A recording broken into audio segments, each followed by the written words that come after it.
Hello everyone, and welcome back to the Pokemon Care Guides, where we go through different Pokemon species and how you can raise them in your own home.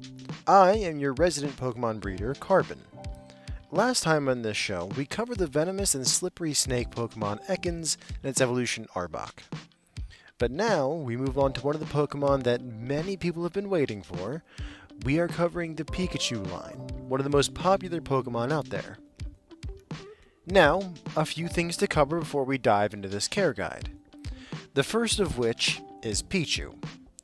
This Pokemon, commonly called a baby Pokemon, was not discovered to be part of the Pikachu line until after Pikachu and Raichu had been added to the Cantonian Pokédex. That's because when the Cantonian Pokédex had been compiled, we knew nothing about breeding. So, all of our Pokemon knowledge came from catching Pokemon in the wild, but in the wild, Pikchu is actually very rare, as the parent Pikachu nest won't let them wander far, which also leads to them forming a very strong bond with their parents and other members of the nest, which makes them evolve rather quickly.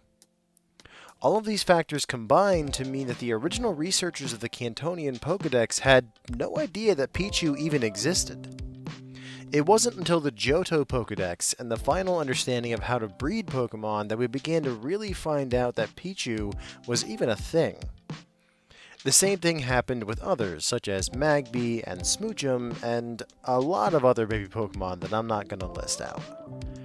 Granted, there still isn't a bunch that we understand about Pokemon breeding, like what leads to a shiny Pokemon, or why every species, no matter the biology, lays eggs, but we at least figured out that baby Pokemon existed. One of my best friends is actually a researcher that is trying to understand more about Pokemon breeding. I met him on the boat from Unova to Sinnoh. His name is Dr. Daniel Aspen, and he spent quite a bit of time helping me set up my breeding ranch while researching the Pokemon that I was breeding. Eventually, he moved on to study other Pokemon elsewhere. I think he's somewhere in the Kalos region, last I heard from him. So, to any of you that are in the Kalos region, if you happen to see a tall man with black hair, glasses, a white lab coat, and who is constantly muttering about the difference between rock Pokemon eggs and ground Pokemon eggs, that's probably him. But all that was to say that while Pikchu wasn't discovered until later on in the Pokédex, I will be covering it in this care guide as it is part of the Pokemon's natural life cycle. But I should also say that you should not have a Pikchu, for reasons that I will get into later. This intro is already way too long. But onto the second snag of the Pikachu line, Alolan Raichu. For those that are unaware, it was found that Pikachu that spends some time in the Alola region, when exposed to a Thunderstone, actually evolve into a different form of Raichu, what's known as a regional variant. Instead of being a pure electric type, Alolan Raichu actually gains the psychic type. Why this happens, scientists are still unsure about. They think that it could be the food in Alola, the environment, or any number of other things that cause this change in how Raichu looks and behaves. But Alolan Raichu looks and acts so differently from its mainland counterpart that it's pretty much a completely different Pokemon. Which is why I have decided to exclude Alolan Raichu from this care guide. With it being so different, you would have to nearly change around the entire nature of your care for these Pokemon. Plus, it would extend this care guide to a simply unreasonable length. Regional variants will be covered when I get to the appropriate region. Alolan variants will be covered with Alola, Galarian variants will be covered when I get to Galar, and Paldean variants will be covered when I get to Paldea. Now, with those explanations out of the way, let's actually get started on the care guide. This is the line that everyone over the age of 3 is most likely familiar with. They are one of, if not the, most popular Pokemon lines on the planet, and that is largely due to their very friendly and cute nature. For those who have been living under a crustal for their entire lives, here's a quick overview of what a Pikachu line looks like. Pikchu is a small, adorable Pokemon that only stands about 1 foot tall and weighs about 4 pounds. It has a large head for its frame, a small, crooked black tail, and small pink circles on its cheek where its developing electrical sacs are housed. Then, when it evolves into a Pikachu, it doesn't get much taller or much heavier, but its body does get more streamlined, losing that oversized head and its tail growing out into a long, yellow, jagged lightning bolt. Then, when Pikachu comes into contact with a Thunderstone and evolves again, is the only really marked difference in size in this evolutionary line. Raichu is twice the size of Pikachu and weighs an average of 66 pounds. Its fur darkens to an orange color, and the cheeks change from red to yellow. But the most marked difference is the tail. It becomes long, thin, and black, almost like a power cable, and at the end is a large lightning bolt-shaped growth. As we'll go into later on in the care section of this guide, we'll show how important that tail really is to a Raichu. These are honestly great Pokemon for a lot of different reasons, but if you're still not sure whether you want this Pokemon yet, then let's go through it and find out if these could possibly be the perfect Pokemon partners for you. Enclosure. This will be the first Pokemon line that we'll be covering where you don't really need an enclosure to house them. The Pikachu line are so well known and renowned for their friendliness and overall good-natured attitudes. Having them loose in your home is really what many people do, and it's probably the best thing you could do. As long as you train them well and give them easy access to the outside, the most you'll have to do is buy some specialized material and equipment for them. And the number one thing that you're going to need to get these Pokemon is rubber insulation. Now, mind, that's mostly going to be for Pikchu. Since it has so much trouble controlling its electrical output, it will, a lot of time, let out small electrical bursts by accident. So, you'll need to buy a lot of rubber insulation for your furniture and any electronics that it can get to. You'll need things like caps for the feet of your chairs and tables, rubber covers for your couch and chairs, mats that stick to the bottom foot of any appliance such as your dishwasher or oven, and rubber caps for your electrical outlets. These will provide insulation to avoid shorting out your electricity, destroying your electronics, or setting fire to your furniture. You'll also need to get them a Pokemon bed to sleep on. It's important that you get them one that's rated for electrical type Pokemon because they're insulated to electrical charges. Since the Pikachu line generates much of their electricity while they sleep, you'll need something that can handle stray electrical charges. Then, you'll just need a few more minor things for them.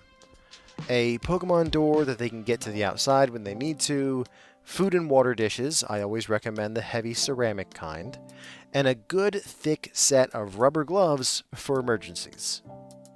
Sometimes, when the Pikachu line gets sick or overloaded on electricity, they can start letting out stray shocks unintentionally.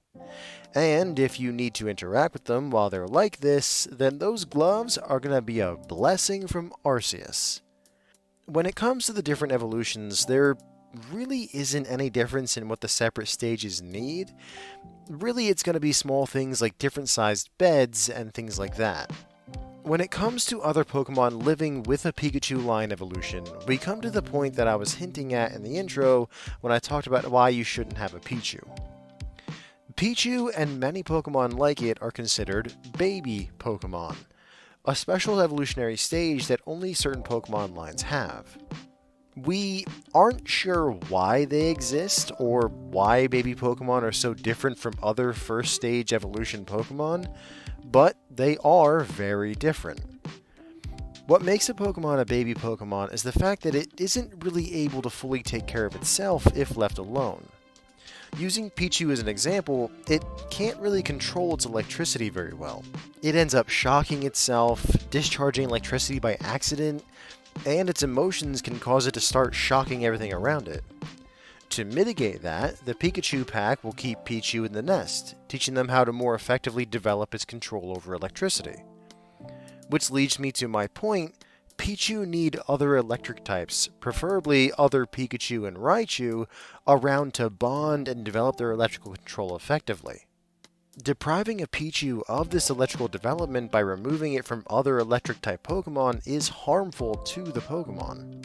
It can lead to an inability to discharge excess electricity as a Pikachu or Raichu, and that can lead to health problems like lethargy, aggression, infection, and bodily development problems. To make sure a Pikchu is healthy and stays that way, you will need at least one or two other electrical Pokemon for it to learn from. Now, the reason that I say you shouldn't have a Pikchu is because most people don't have the space, money, time, or whatever to house two more Pokemon along with their Pikchu. In the past, trainers who didn't do their research got a Pikchu because they thought it was cute, and then those Pokemon ended up growing up with health problems due to being unable to control and discharge their electricity. You should really only get a Pikchu if you plan on having other electric-type Pokemon living there with them. If that's not going to happen, then you should skip straight to a Pikachu. Plus, I should mention that if you catch a Pikchu in the wild, which, good luck even finding one, you'll be removing it from its nest and pack, and if you don't have the proper support network set up for it at home, then you're going to be doing some major emotional harm to that Pokemon as well.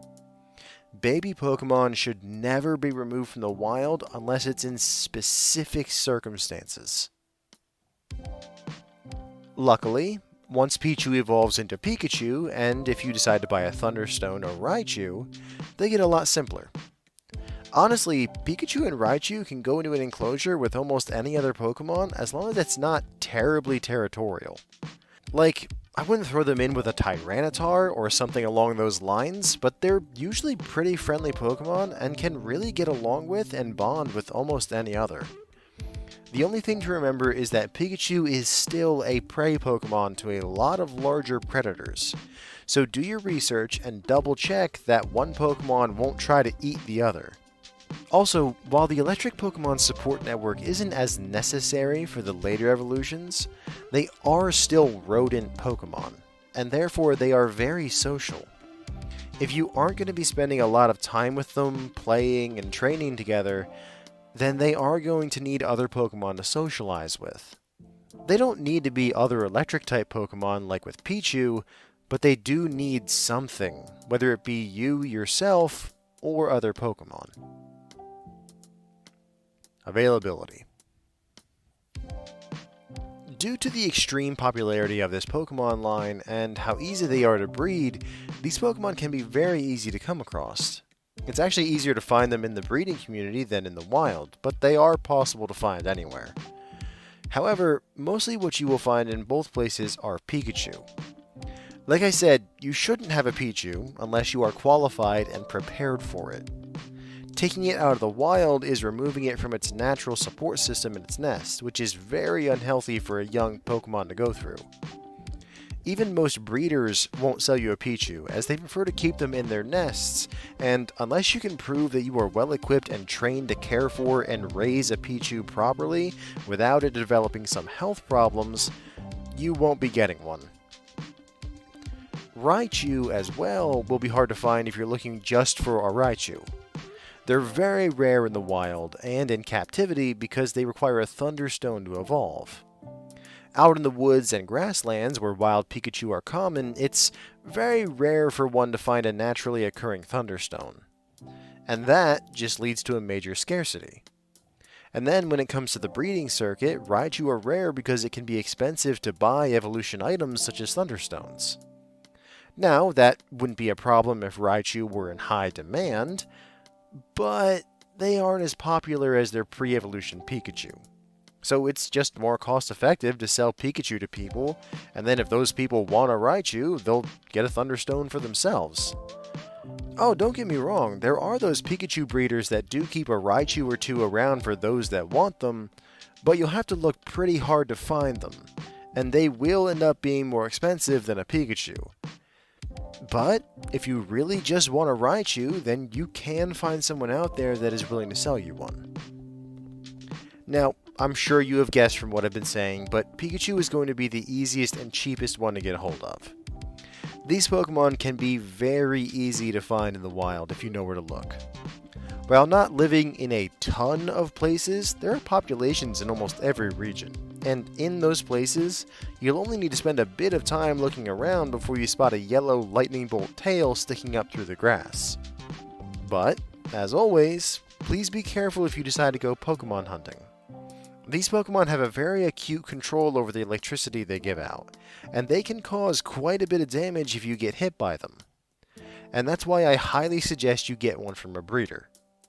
Due to the insane popularity of these Pokemon and the fact that rodent Pokemon breed rather quickly, breeders all over the world have started keeping these Pokemon. And don't get me wrong, they sell. Even with the oversaturation that the market is going through right now, people can still make a decent living off just selling Pikachu. All this is to say that if you decide that having a Pikachu is what you decide you want, then you should have no problems getting one from a breeder or the wild if you put the work in. Care.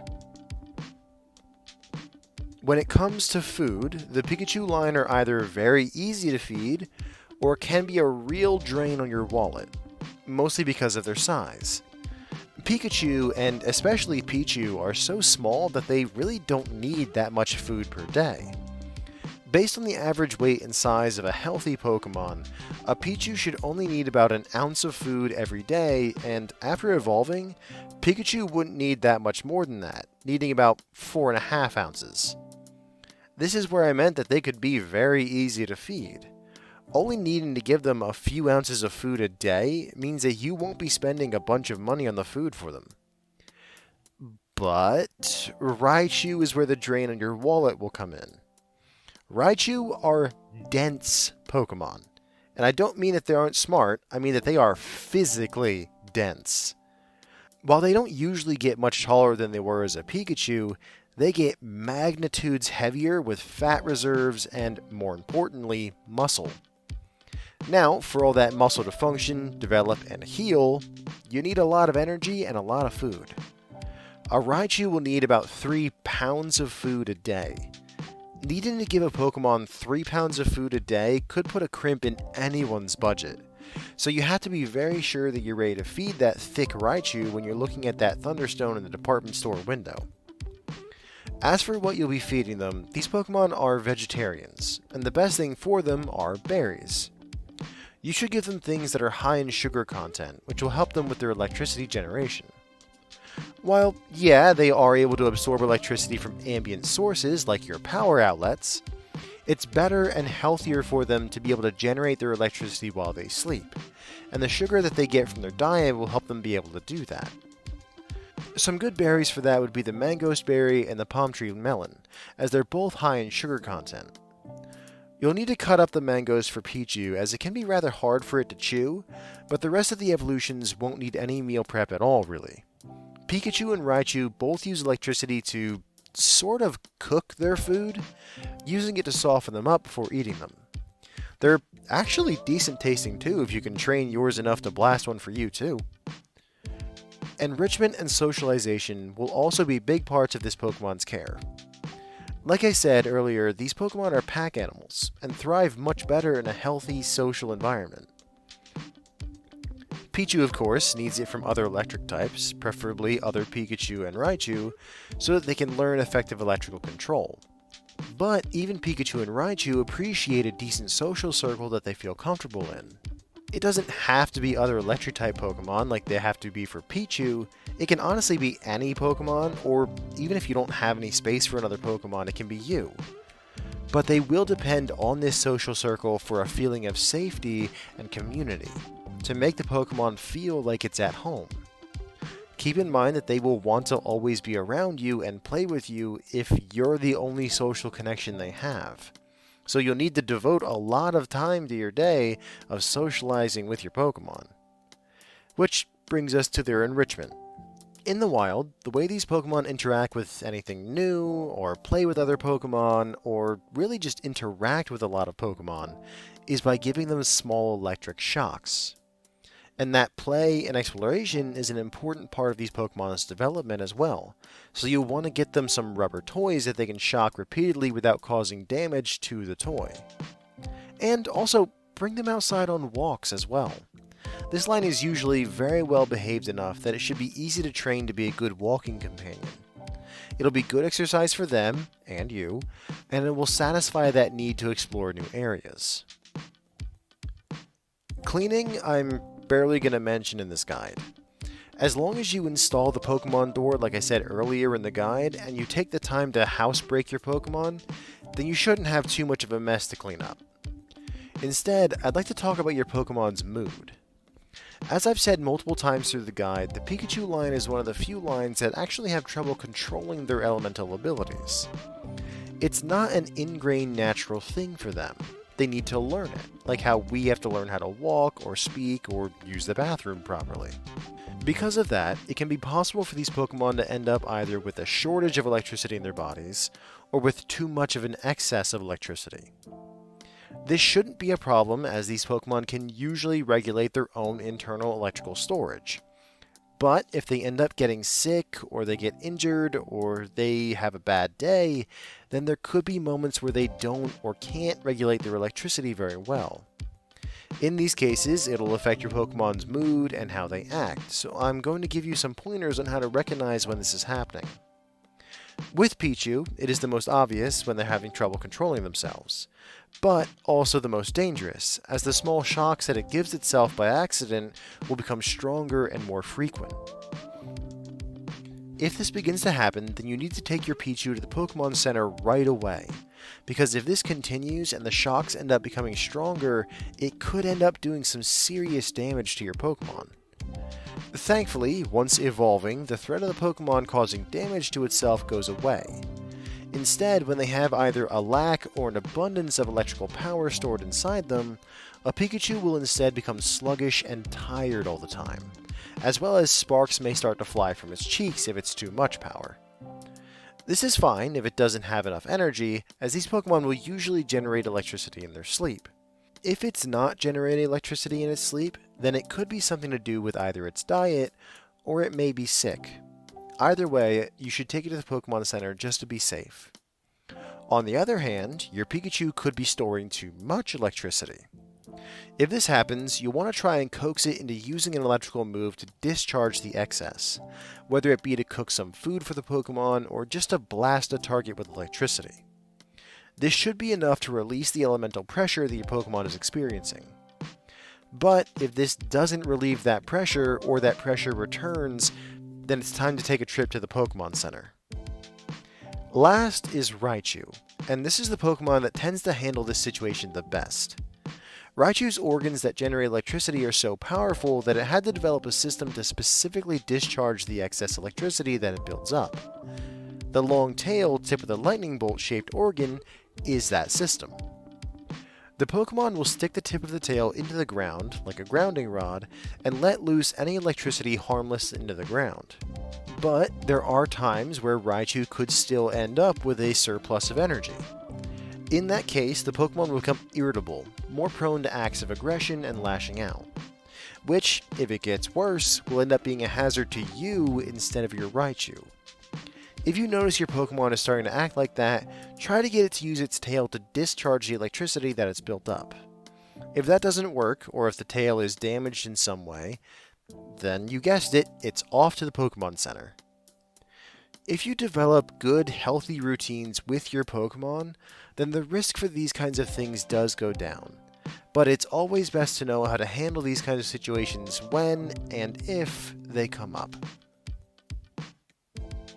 Cost. Surprisingly, at least to me, is that the total cost for these Pokemon really won't be that much. Despite the popularity of these Pokemon, the ease in breeding and raising them makes it so that the cost of buying a Pikachu from a local breeder will be in the low category, possibly even the very low category if the market is especially bad where you are. Combine that with the low or moderate cost of prepping your home for the Pokemon and the low cost of food, and you have an extremely affordable Pokemon. While a Pichu might be less in initial cost, even if you do find a breeder that is willing to sell you one, just the setup itself for that Pokemon would cause the overall price of it to shoot up, mainly because you have to have other electrical Pokemon around it. That could put you anywhere from the very low category to the very high category. It really depends on what species you decide to have with your Pichu. As well, at least, your food cost will be lower, squarely in the very low category. A Raichu will be the one that ends up costing you the most, both upfront and in the long run. Since they're going to push the cost of the Thunderstone onto you, you'll be paying in the high category for these Pokemon from a breeder. And with how much it eats, it will put that in the high category for food as well. In total, for a Raichu, it's going to be in the high or very high category. As I've always said, the higher up an evolution line that you go, the more you're going to have to pay to keep them. Conclusion. If you're looking for a first Pokemon for a younger child while also still being able to trust your kid to the Pokemon's care, then I honestly do recommend one of the Pikachu line. Super friendly, easy to work with, and you can bond with them very easily just through hanging out with them and training them. Amazing companions and just great family pets all around. And the same goes for Raichu too. Friendly, protective, and amazing to have as your childhood Pokemon. They'll form such a strong, supportive bond with anyone that they consider part of their nest. There is just so little negative that I can say about this line, aside from the possibility of electrical sickness. The only sticking point with this entire line is Pikchu. While I give only compliments to Pikachu and Raichu as a family Pokemon, Pikchu I have to only give negatives. It's far too young, it requires too much responsibility, and it can be hard for even experienced breeders and trainers to raise them. Pikchu, and really any baby Pokemon, should only be raised by professionals. But if you avoid the first stage of this line, then I highly recommend getting one for your family, and it could very easily turn out to be the perfect Pokemon partner for you. Thank you all for listening, and please join me again next time when we cover the desert Pokemon Sandshrew and its evolution Sandslash. Have a wonderful night, everyone.